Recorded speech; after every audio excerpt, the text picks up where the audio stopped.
Seguimos con nuestro plan para ir descubriendo poco a poco el secreto de la felicidad humana. Hablábamos esta mañana de que el ADN del ser humano está compuesto de felicidad, de la necesidad de ser feliz. Todo ser humano quiere ser feliz, salvo patología. Después veíamos cómo la mente racional nos convence de que no podemos ser completamente felices, absolutamente felices como quisiéramos, porque la realidad que el ser humano observa o la mente del ser humano observa indica que hay muchos condicionamientos, muchas dificultades y mucha imposibilidad para llegar a esos términos absolutos de felicidad. La mente nos ayuda, nos dice, confórmate con lo que tienes, aprecia lo que tienes y hacemos bien en hacerle caso, puesto que si no tenemos otra alternativa, esto nos evita una frustración permanente, añorando realidades que no van a poder ser realizadas o añorando posibilidades que no van a poder ser realizadas en nuestra vida. Pero la creencia profunda, a veces inconsciente del ser humano, es a lo absoluto, ser total y absolutamente amados. ¿A quién no le gustaría esto? ¿No? Ser total y absolutamente felices o incluso admirados. Depende cómo enfoque cada uno su sensación de felicidad o su objetivo de felicidad. Entonces la mente nos ayuda a decir, rebaja la expectativa, confórmate con lo que tienes, mira que hay otras personas mucho más sufrientes que tú y por tanto así evitas, aceptando la realidad tal como es, sin luchar contra la imposibilidad, evitas la frustración. Veíamos también esta mañana cómo es la concepción que en general se tiene sobre la felicidad. Cada persona, hemos indicado también, cada individuo vive subjetivamente su vida, su experiencia vital y por tanto su sentido de felicidad es individual. Pero si tenemos que generalizar, podríamos decir que el sentido dominante de felicidad es la satisfacción, una vida lo más satisfactoria posible, en los ámbitos en los que cada persona establezca su felicidad o el objetivo de su felicidad. Hay personas que buscan el éxito en su profesión o en su vida artística, ser muy aceptados. Otras personas buscan una expansión material, una acumulación de riqueza y creen que con eso, bueno, pues van a estar muy satisfechos. Pero en el plano que sea, en el nivel que sea, aspecto o ámbito de la vida que sea, se busca que todo eso nos satisfaga. Veíamos también que el deseo es en realidad una expresión de esa necesidad que tenemos de felicidad, porque creemos que el deseo nos va a aportar algo que nos falta, nos va a traer algo de lo que carecemos y por tanto en la carencia y en la limitación nos sentimos incompletos. El deseo busca completar aquello de lo que carecemos y en este sentido es un aporte de satisfacción. Habiendo resumido un poco lo de esta mañana para no perder el hilo, vamos a ver la contraparte de la felicidad, que es el sufrimiento. Comprender el sufrimiento tal vez nos dé alguna clave para orientar nuestra vida hacia una mayor satisfacción. Vamos a utilizar las 4 nobles verdades del budismo, que tienen la virtud de ser muy concisas, muy sencillas de comprender y darnos alguna clave del sufrimiento en la vida humana.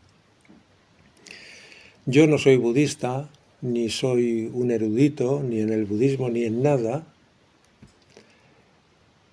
Por tanto, no busco ser ortodoxo en la formulación de las 4 nobles verdades del budismo, tal y como podría ser expresarlo un budista que fuera experto en la filosofía budista, ¿no? Simplemente nos servimos de las 4 nobles verdades para traerlas a nuestro tema y utilizarlas para conseguir alguna clave que nos ayude a superar el sufrimiento. La primera verdad es la verdad de que el sufrimiento existe. Las voy a formular para tener el marco completo. La segunda verdad es que el sufrimiento puede cesar. No, la segunda verdad es que la ignorancia es la causa del sufrimiento. Y ahí, dentro de la ignorancia, pueden caber muchas cosas, porque es un término muy amplio. La tercera es que el sufrimiento puede cesar. Y la cuarta, que la cesación del sufrimiento es el camino óctuple que dicen ellos, que no me lo sé de memoria, es la parte que a mí menos me interesa, porque es un conglomerado sobre todo de normas éticas. La comprensión correcta, la palabra correcta, la acción correcta, en este sentido va todo. Nos quedamos sobre todo con las 3 primeras. El budismo cree que el sufrimiento es inherente a la vida. En esto coincide algo con el cristianismo, que formula la vida como un valle de lágrimas. Tanto el budismo como el cristianismo establecen la felicidad, la salvación, que es el estado beatífico en el cristianismo de contemplación de Dios, en un más allá, en un cielo, y el budismo lo establece en un nirvana. Siguiendo el camino óctuple, podemos llegar al nirvana, que es la disolución de todo nuestro ser, es además la cesación de la necesidad de reencarnarse, porque reencarnarse es volver a atarse al sufrimiento, ¿no? Pero en lo que a nosotros nos interesa, el sufrimiento existe. Para nosotros puede significar el reconocimiento de que el sufrimiento existe en mí. Yo sufro. Y esto ya es importante, porque a veces nuestra psicología trata de olvidarse, de olvidar, de relegar todo lo que nos hace sufrientes, aspectos, situaciones dolorosas que, como vimos en el curso, las mete en la profundidad del subconsciente, y olvidamos enseguida el sufrimiento y sus causas. Y no es que tengamos que estar recordando continuamente yo soy un ser sufriente, ni muchísimo menos. Reconocer que nosotros sufrimos es el primer paso para evitar nuestro propio sufrimiento. La causa del sufrimiento es la ignorancia. Aquí, claro, se puede poner ¿qué es la ignorancia? Cada filosofía podría expresar un modo de ignorancia. La ignorancia podríamos decir globalmente que es el ego. El ego es nuestra conciencia exteriorizada. esta conciencia exteriorizada concentrada solo en las cuestiones exteriores, en las cuestiones superficiales de la vida, que por tanto, como está solo concentrada en eso, no es consciente ni conocedora de la realidad interior, de la realidad superior, de nuestra realidad universal, trascendente e interior. Es decir, vivir en el ego. Y en las expresiones del ego más rotundas, que son el deseo y el apego. Vivir, en términos ya del yoga integral, en la naturaleza inferior, que está compuesta de mente, de vital y cuerpo físico. La cesación del sufrimiento, en el cristianismo hemos indicado que sería la salvación, el acceso a ese cielo, en el budismo el acceso a un nirvana, y la concepción del yoga integral es que la vida divina debe darse aquí, en este mundo, en este universo, porque el universo es la expresión de la divinidad que es su origen, y el universo es el campo de expresión de esa divinidad. Y el ser humano en el universo es el máximo exponente de la expresión de la divinidad en el mundo. Por eso la obra de Sri Aurobindo, La vida divina, quiere expresar eso. 1000 páginas que podéis leer sobre toda esta filosofía. El sufrimiento puede cesar y debe cesar aquí. Y debemos romper la ignorancia que nos ata al sufrimiento. Y la ignorancia que nos ata al sufrimiento es precisamente esta conciencia exteriorizada que es la conciencia del ego, que solo se ocupa, solo percibe, solo le interesa y se concentra en las cosas exteriores, en las cosas de base física. No vale para percibir lo suprafísico, lo trascendente, lo interior, lo sutil interior. Concentrados en eso, ignoramos todo lo demás.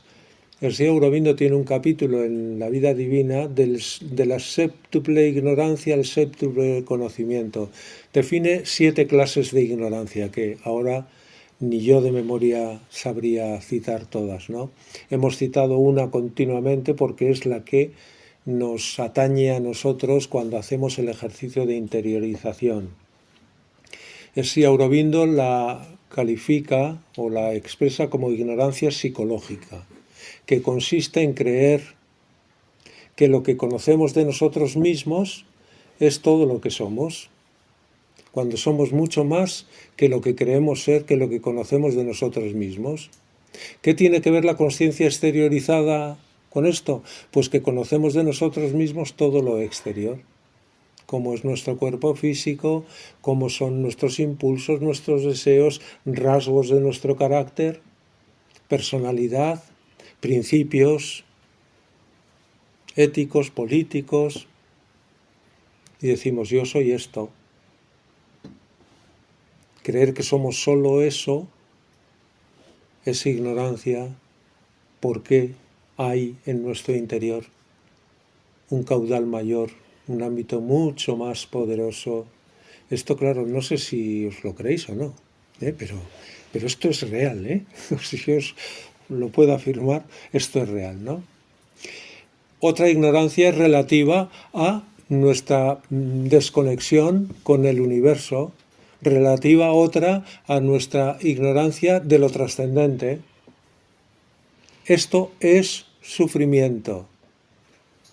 Y en concreto el deseo y el apego, que son expresiones de nuestro ego, son elementos coincidentes en todas las filosofías orientales como la mayor dificultad para la autorrealización y el crecimiento. Por tanto, sabemos ¿qué es lo que nos hace sufrir? Esto es muy general, pero después cada uno se observa a sí mismo y va delimitando estas formulaciones generales y va estableciendo los elementos que coinciden con su sufrimiento, que provocan su sufrimiento, y va viendo sus causas, y va descubriendo las manifestaciones de su ego, y va viendo dónde están sus apegos. Si no me apego a nada, no sufro por su falta. Esto no hay que explicarlo. Es meridianamente claro. Si no deseo nada, no sufro por ninguna ausencia. ¿Se puede no desear? Sí. ¿Se puede vivir sin desear? Sí. Sí, lo que sustituye al deseo es algo mayor, más elevado, es una aspiración espiritual. Cada uno siente su espiritualidad o su aspiración espiritual de una manera determinada. Esto es mucho más poderoso que el deseo. Si no existe esa aspiración a un nivel ordinario, el deseo, hemos expresado muchas veces, es imprescindible. Sin deseo la vida no tiene salsilla, no tiene sal, no tiene luminosidad, es una luminosidad ficticia, es un tono vital que anima nuestra vida y evita que nos hundamos completamente en el sufrimiento. Cada cosa vale, esto es importante comprenderlo a su nivel. Si imponemos una aspiración espiritual a personas que no tienen demanda espiritual, pues vivirán esa espiritualidad de forma muy superficial y no podrán renunciar al deseo, porque todo lo que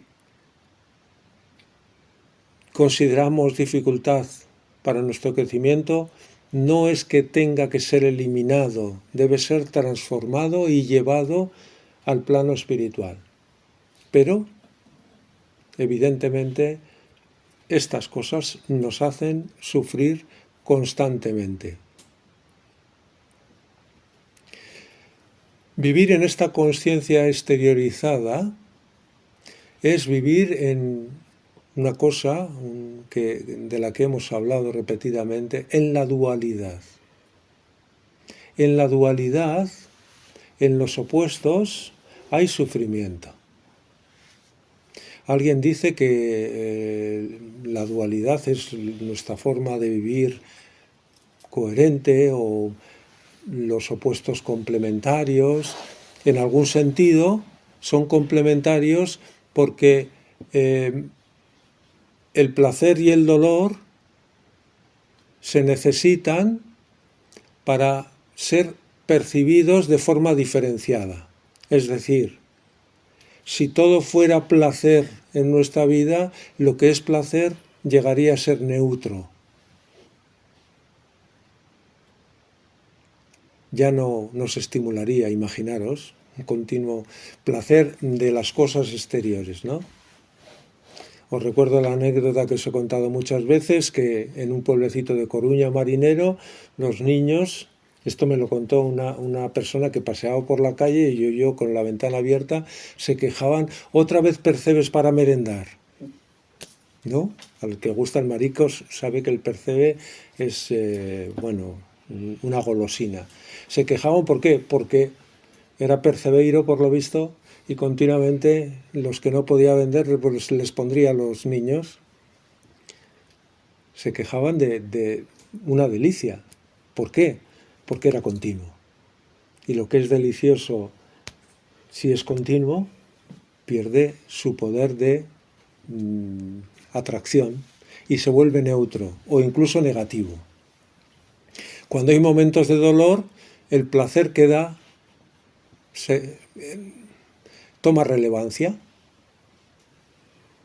Cuando hay momentos de tristeza, la alegría, los estados de alegría cobran mucha más fuerza y más necesidad en nosotros.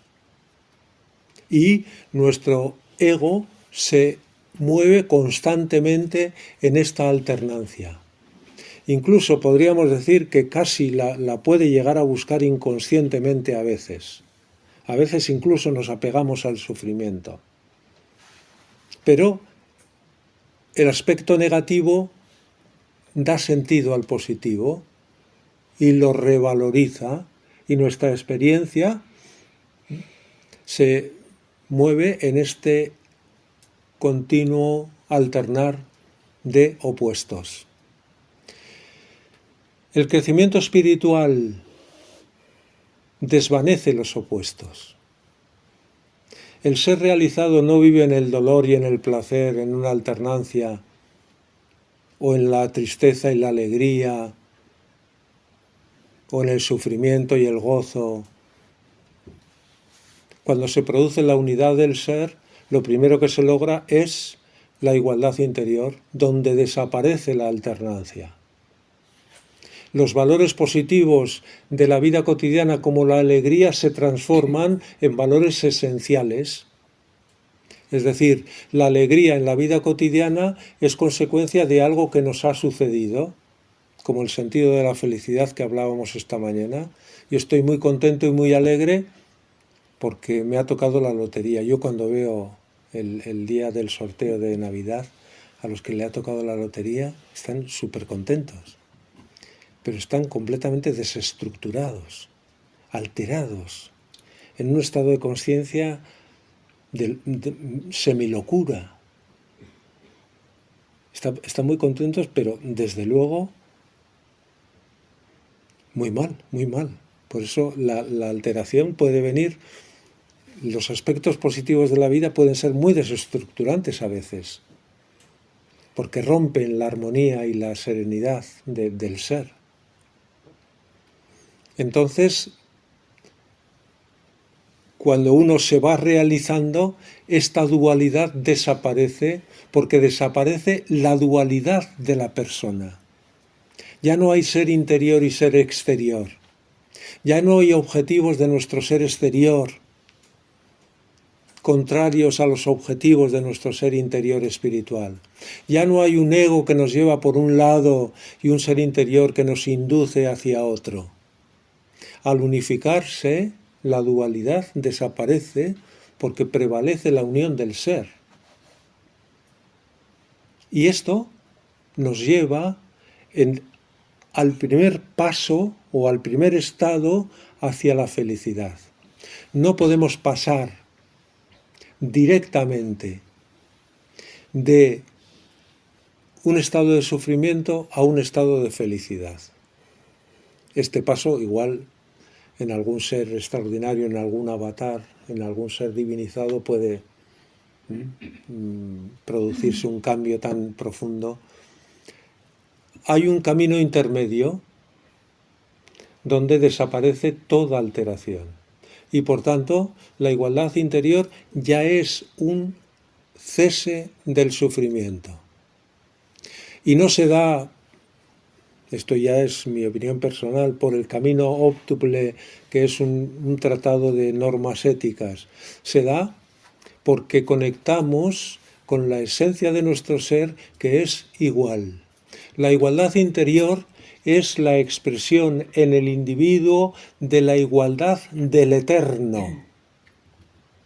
Fijaos, qué gran paso damos.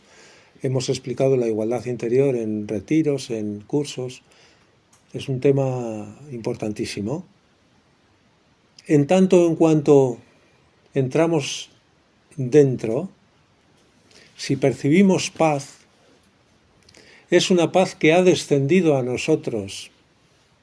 Y si decimos descendido es desde arriba, desde lo alto hacia nosotros. Si entramos dentro de nosotros mismos, podemos encontrarnos con el reflejo y la delegación de todo lo que es sublime allá arriba, porque todo tiene expresión, delegación o reflejo en nosotros. No sé si hay alguna pregunta. Por tanto, empezamos a vislumbrar que el camino hacia la felicidad no es tan fácil como que te den una norma, una directriz o hacer un cursillo que te puede ayudar, orientar, pero al final todo debe ser consecuencia de un trabajo de autorrealización. El ser humano está en este planeta y tal vez haya otros seres en otros planetas o en otras galaxias, no lo sabemos, podría ser. El ser humano está en este planeta con el motivo y el objetivo de expresar aquello que es su origen, su constituyente y su esencia. Lo que media entre nuestro estado actual y nuestra divinización es un proceso de evolución. Curiosamente, las religiones no han tenido esta visión evolutiva del ser humano y de la expresión de la divinidad en el ser humano. Hay excepciones. Yo una vez, ya os lo he contado en más de una ocasión, leí una expresión de un filósofo cristiano, Zubiri, Xavier Zubiri, creo que se llamaba, que expresaba directamente: la voluntad de Dios es evolutiva. Es decir, Dios se expresa a través de un proceso de evolución y su manifestación, por tanto, es evolutiva, es decir, es creciente, hasta que se dé el cénit, el máximo potencial de expresión, de manifestación de divinidad en el mundo, y que sepamos en el ser humano por ser el ser más evolucionado y con más posibilidades de manifestar divinidad. Este es el camino a la felicidad. La percepción de ese absoluto en la filosofía del yoga integral consta de 3 elementos inseparables. No hay un elemento superior al otro, que es una existencia, que es conciencia y fuerza de expresión de conciencia. Y el tercer elemento relacionado con nuestro tema es pura beatitud, gozo, ananda, que es el gozo de la existencia, un gozo esencial, por sí mismo. No necesita nada para ser, es el origen. Junto a la existencia de la consciencia es el origen del universo. Es este elemento el que en el ser humano ha provocado esa necesidad de felicidad, de Ananda. Venimos del Ananda. El universo parte, surge del Ananda, que podríamos calificarlo como amor, beatitud, gozo. Surge del Ananda y camina y se eleva hacia el Ananda, hacia la felicidad, hacia el gozo no dependiente. No importa lo que suceda, podemos ser progresivamente cada vez más felices a pesar de que nuestras circunstancias personales puedan torcerse, a pesar de que la dificultad o la adversidad pueda expresarse de forma más nítida, intensa y contundente en nuestra vida. Depende de nuestra realización. Mirad, la plenitud, esto es una de las cosas que siempre os digo, hay que ver y mirándolo se comprende, no hay que pensar. La plenitud siempre es gozosa. Siempre, algo pleno necesariamente tiene que ser gozoso, tiene que expresar felicidad. Todo en la vida, todo lo que se completa, Cuando un trabajo se completa, ¿qué hacemos? Lo celebramos. Cuando antes, cuando se construía un edificio, ponían Laurel. un laurel, una hoja de laurel para expresar: hemos acabado, estamos contentos, hemos finalizado. En la vida ordinaria también, cuando algo se completa, cuando algo... imagina un montañero que quiere subir un 8000 y oye a la cumbre, casi no se puede expresar la felicidad que siente. Es decir, un reto concluido, algo conquistado, un trabajo finalizado, el sentido de lo que se hace pleno, se completa, trae consigo siempre felicidad y gozo. La autorrealización, en la medida en que la plenitud se va expresando más en nosotros, en la medida en que todo lo interior se va despertando, se va activando, en la medida en que conocemos más, por tanto hay menos ignorancia, alcanzamos mayor poder de realización de aquello que conocemos. En esa misma medida empezamos a ser más y más felices y va desapareciendo el sufrimiento progresivamente. ¿Cómo se sabe que avanzamos en el yoga, en nuestra autorrealización? A veces nos han preguntado, yo no sé si avanzo, ¿cómo se sabe? ¿Sufres igual? ¿Sufres un poco menos? ¿Sufres con menos? Esto es lo primero, con menos intensidad, porque a veces el progreso espiritual no se puede percibir, sucede soterradamente, después a veces eclosiona y una experiencia maravillosa, pero todo eso ha madurado dentro, de alguna manera, ¿no? Pero cuando dejamos de sufrir, o sufrimos un poco menos, con menos frecuencia, con menos intensidad, eso lo notamos, lo percibimos de forma más fehaciente y por tanto puede ser una expresión, estamos progresando, sufrimos menos. Pero no sufrimos menos porque somos más pasotas, que también los hay. La vida me da igual, a mí que pase, mientras a mí me vaya bien, yo, bueno, lo que sea, o me autoengaño, esto no. Estamos implicados en la vida, en nuestra vida individual, en nuestra transformación individual y en la transformación de la vida en este mundo, de la vida de la humanidad. No huimos de la vida, nos aferramos a ella para transformarla. Entiéndase lo de aferrarse, no como apego, sino como el elemento que va a permitirnos ir expresando en nuestra propia vida y en la de los demás con mayor eficacia lo que es el sentido y el objetivo del universo y del ser humano en él, divinidad y consciencia.